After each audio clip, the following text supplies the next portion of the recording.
So, we come to the finale furioso of the final. So today was the last day of the 5 days conference, and now we have the last word, le dernier mot, of course, for Claude. So, Claude, the floor is yours. So, I guess you know that I'm very impressed by this series of lectures, the welcome. It's really fantastic, and it's really, you are doing really too much overselling with respect to what I did. But okay, I will do it. And on top of that, I wrote the slides, as you all do in the speaker, but the slides at the end of the day, they were edited by Norbert. So that's already maybe some change. And I tried to make a short talk, trying to see from where I come and how the thing go. Now there is a pointer, no, there is one. Okay. So I just wanted to find one to tell you from where I come. So I come from a family that were Jewish, that were living in Hungary, and there was a grandfather, and on the other hand, I had a father, no wonder. But in spite of coming from the same region, they were very different from background. My grandfather, my grandmother were very official, and I will tell you more later. And on the other hand, my father came from an orphanage. No money, no parents. That was before the First World War. And at the end of the day, the two wars, the situation changed, of course. So that's my grandfather. He was an unconditional officer. He was a kind of lieutenant in the army of the emperor, and that he was fighting in Monte Laguzoi, which is just above Cortina d'Ampezzo. He had a gun that was during the First World War. And at the end of the day, almost the end of this war, he ended up in this big, nice building, which was a barrack by that time for the guard of the emperor. So he was much better than just on the front, but that's a nice building. And the other one did not exist by that time. The guy who now lives here, it's Norbert. Here he has the Wolfgang Pauli Institute on the 8th floor of this building, with that you may have visited. And by the way, I was very happy. I went, when my grandfather was still alive, he took me there to show me the place, and I took my grandchildren, granddaughter, to visit it at the same time. So that was the beginning of the story. Then my father was more, after in 1954, he ended up well established. He took care of the family. He took me there just as a tourist in the Monte Laguzoi, just to show to the father, to show to my grandfather where he has been there. So we went there. Now that's the story. Now to complete the story, this guy, my father, was very discreet. He never talked too much in the whole time, and in particular, he never talked about the war. I think that's something I learned also from the father of Pierre-Louis. Jacques-Louis never mentioned this kind of thing. Now, these are the tramway streetcar in Lyon. And they were created by, I think, at the beginning of the of the previous century, but they still existed in 1944, the same. And the only thing that I remember from my father in Lyon, because I was 40 years, I didn't remember much thing, was that I had a fantastic day with him. He told me that the game was to jump from one streetcar to the other as soon as we can. And that was a great day, and there was a bell, and people in the tram, they were ringing the bell so we could move from one to the other. Then much, much later, there was this movie, which is called Vita e Bella, which is the Benini of, and the argument is that there's a family with a son which are jailed in a concentration camp, and the family explained to the kid that it was a game to survive. And then, much later, after the death of my father, of all this family, I realized that this was the same idea that my father was explaining to me, that this was a game, and this was a good game. Okay, now I move to the slide. The next slide, I will move this. Well, I move the slide. No?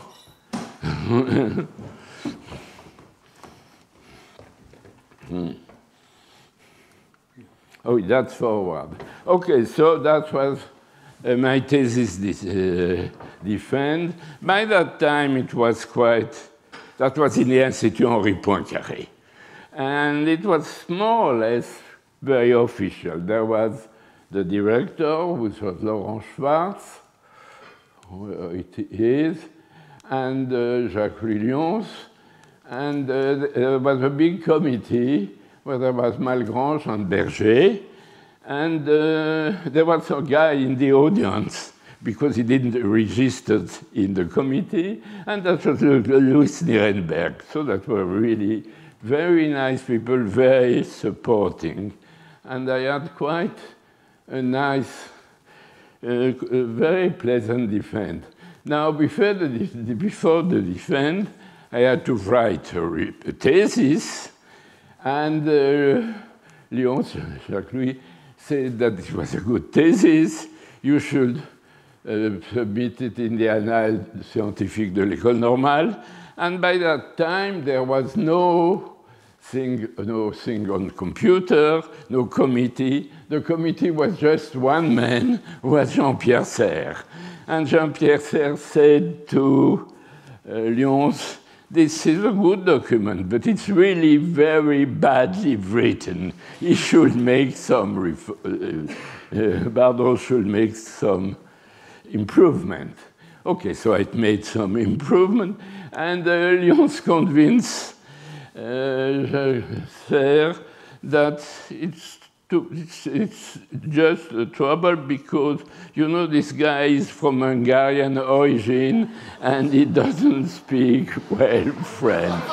Well, you see, this was a good idea, but the idea collapsed at a moment which was very good because Jacques-Louis told me, there is Peter Lax who comes.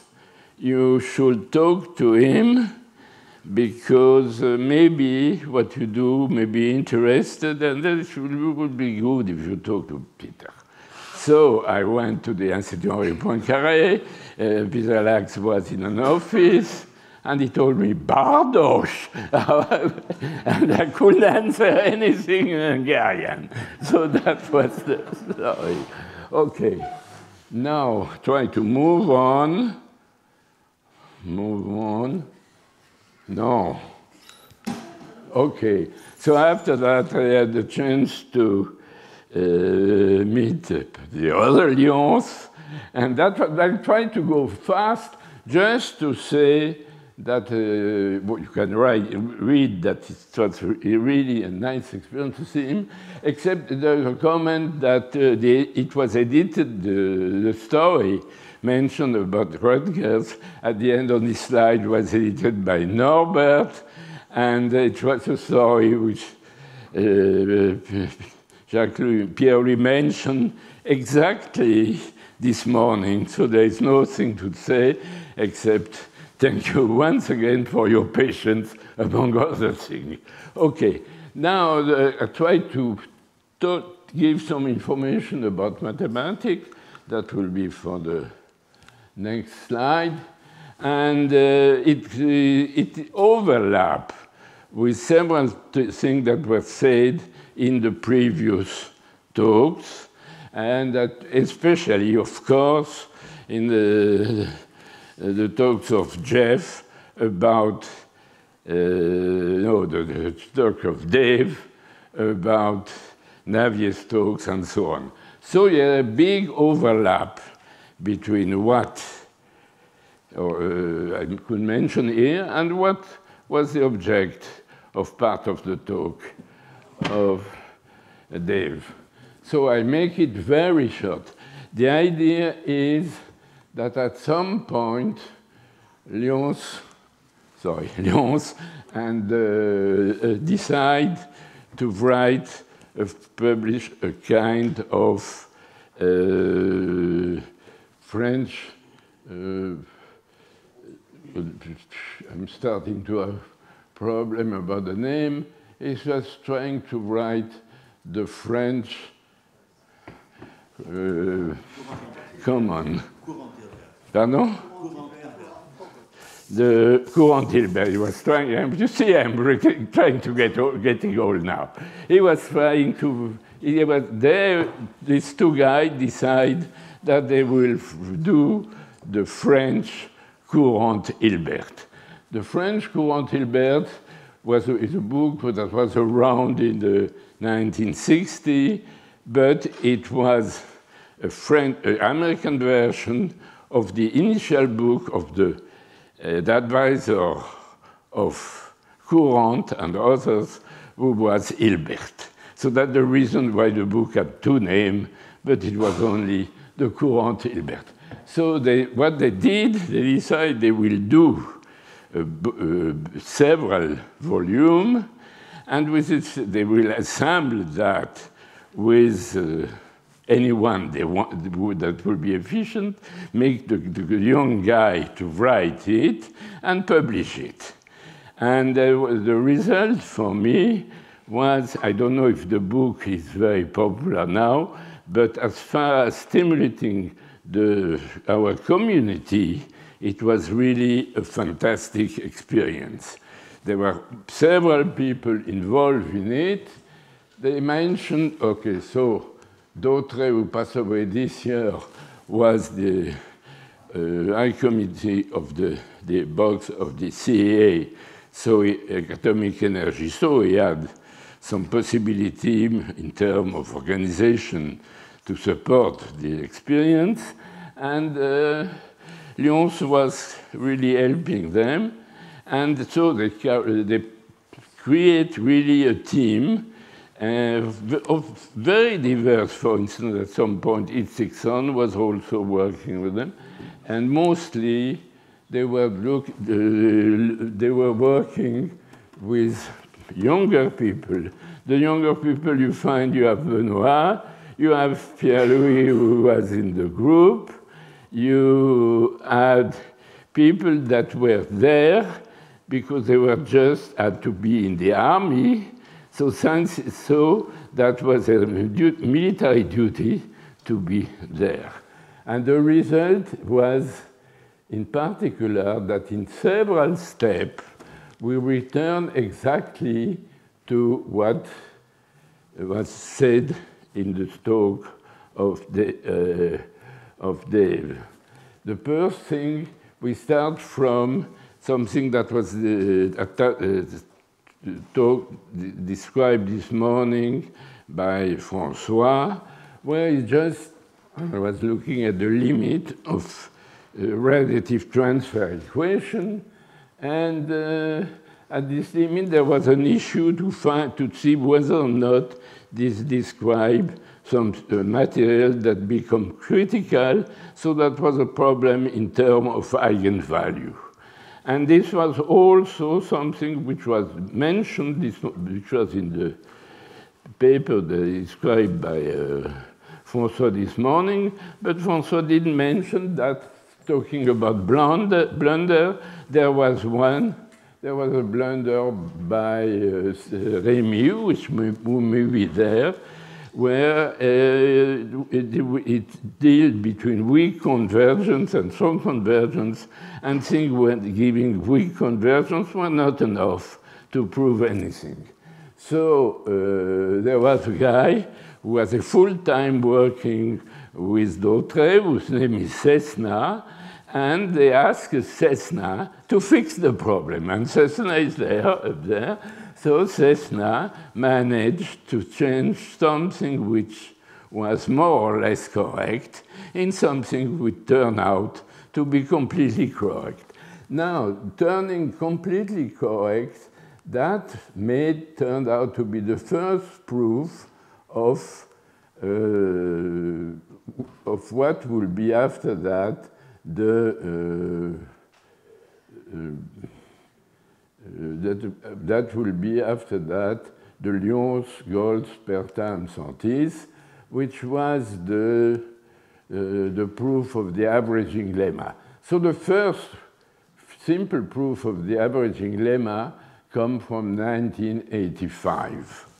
And then very soon after that, Pierre-Louis and Ron discovered that, or started to work on this averaging lemma with the idea that this will be the tool to go back to the result of the Boltzmann equation, which they found for the renormalized solution. So, and in between that, in between these two, there with François and Benoît, we made one application of something that became nonlinear, which is just an example of the nonlinear version of the radiative transfer equation, but that was maybe the first step of the program. By the way, I think I was in Cortona with Pierre-Louis and Ron, and they were discussing already maturing the Boltzmann equation, which is done after that. After that, you can see on this thing very shortly what were the different steps that moved from the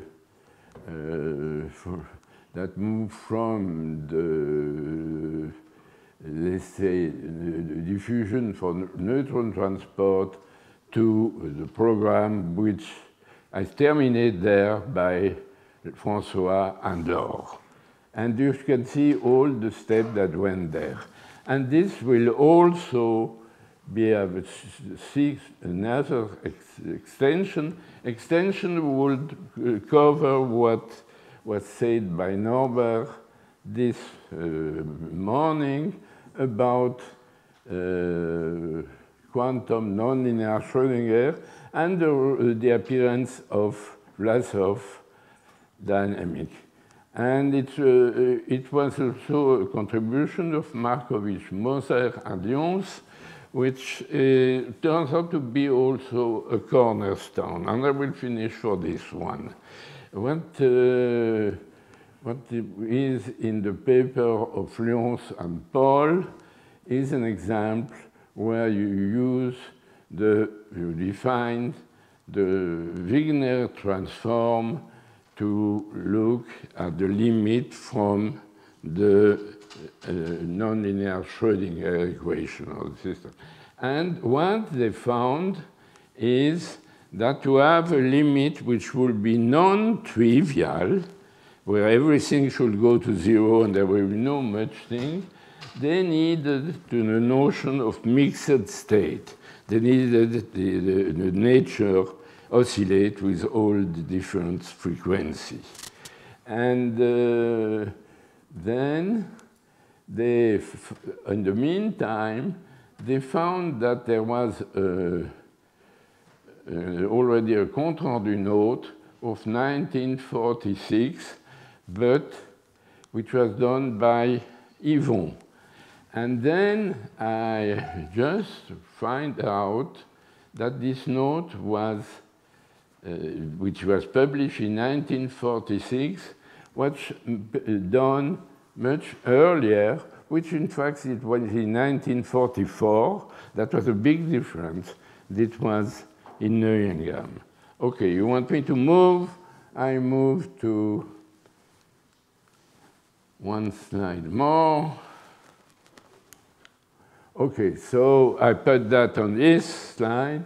I wanted to really to say that, again, that Pierre-Louis and Thierry found out this mixed state in 1946, but that was done, I think, in fact, maybe the big 1944 or just begin in 1945. Now it's BGK, it means Bogolubov, Born, Green, Kirkwood, and Yvon, and it goes back to 1935. And then after the death of Yvon, he had a certain number of colleagues, in particular Dautré, Dominici, Horowitz. They decided to write all his complete work. And as the first page of the complete work is written this note, which is an handwritten one, which was written by Yvon in his concentration camp in Neuengamme. Okay, I am moving to the end. The end is that I just say that if I go back, I had the chance to live really in an interesting time. I just quote this thing because it's everywhere in the literature, say that it is quoted by Chamberlain and other people, but it is not a Chinese saying, it's completely apocryphal, but saying, may you live in an interesting time, will be fully adapt to what I have been living after that. And I comment by another saying, which comes from Louis Armstrong, when the saints go marching, oh yes, I want to be in the number. I don't want to sing it for you, but that was really the motus of my community. I wanted what I wanted. I thought always that math was not easy, but that the community was fascinating. And what I wanted to be is to be in the community, to be with the saints. And that's what I say. And I just took this big list of people from Google Map,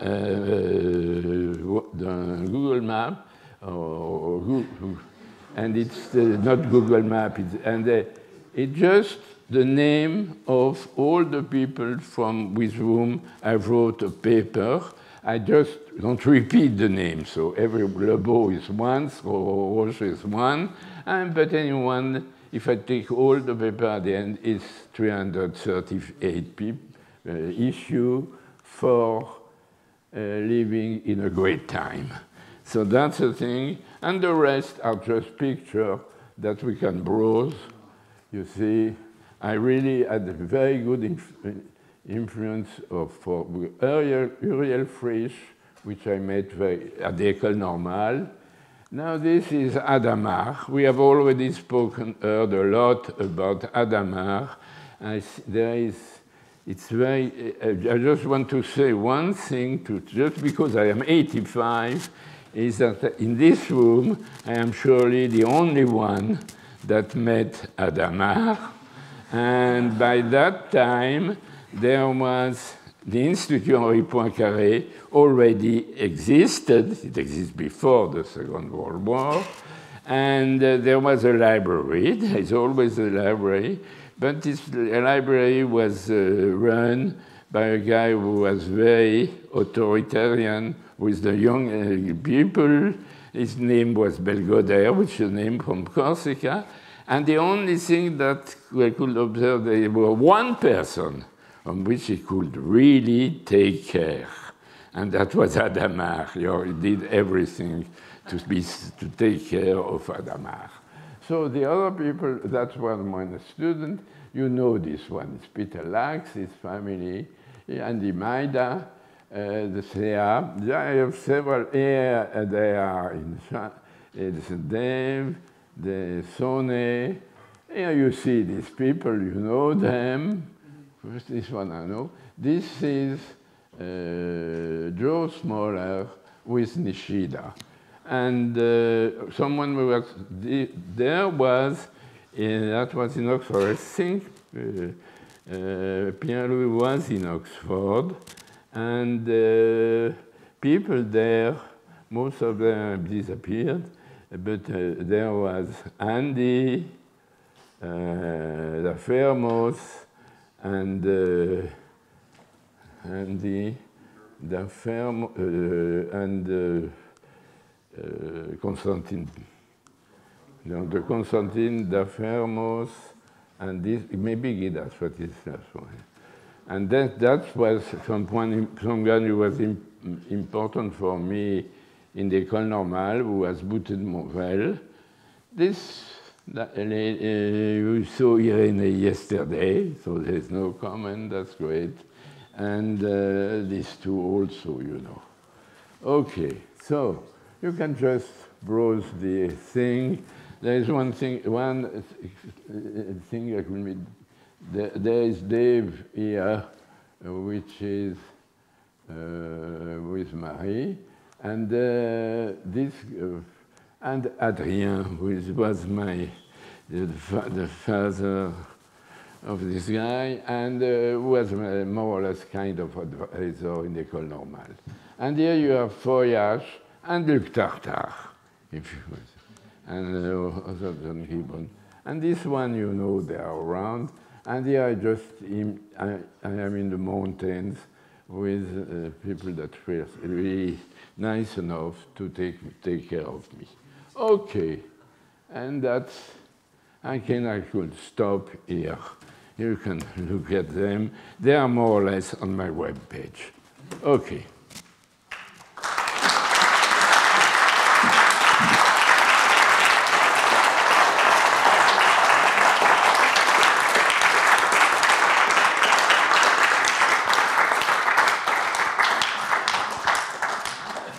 Okay, just one thing. So I didn't edit it. It was the granddaughter of Claude, Celeste, and he did everything himself. So he came, but it was very scrambled on a program called Key. I don't know. I think Olivier installed it to Claude, and then he really had a technical problem of putting the contents there. And last night we came back from Sondage-sur-Colloque, and he was driving the car for 2 hours in terrible traffic jams. And then at 11 in the night, and he wanted just to add 2 lines on these big bullets with all the people and to add 2 lines, he told me 10 minutes I go asleep. So this was about 8:30. And at 11 I went to his office and he was still there trying, so I helped him to get this and he could take a sleep. And so there's also Octave, the grandson of Claude, who does class prépare, is also here today. And one remark, I didn't know if everybody catched it. The first Transparency, where there were the tramway in Lyon, and he played with the game with the film La Vita è Bella. So he jumped from one to the other because there was a raffle. There was the Nazis were chasing the Jews. And you know, in Lyon there was Barbie, so Claude could have ended up very badly if his father wouldn't have played this game to escape. And Claude told me that everybody in the tramway was supportive. So they knew these are the Jewish people who hide now because there was the Gestapo around, and so that was the game. Okay, so questions, remarks, everybody's free before we pass to the champagne. Yeah.